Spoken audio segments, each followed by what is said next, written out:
How to connect Gmail to Microsoft Copilot. Hello everyone, welcome back to Wake&Tech.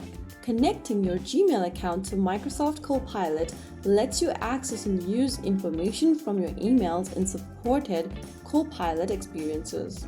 So first of all, launch the Microsoft Copilot app open and log in. Once you're inside, go to the top left corner and tap the menu button.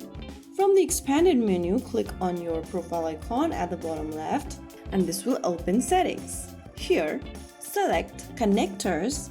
Inside Connectors, look for the Gmail option and click Connect right next to Gmail. Now click on Continue to Gmail in the pop-up, and it will take you to this external website where you can select your Google account or enter your Gmail account's credential and then your password and click Continue.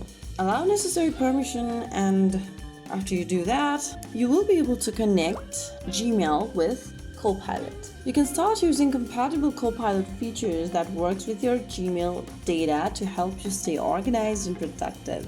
If you found the video helpful, don't forget to like, share, and subscribe to our channel. I will see you again in the next video.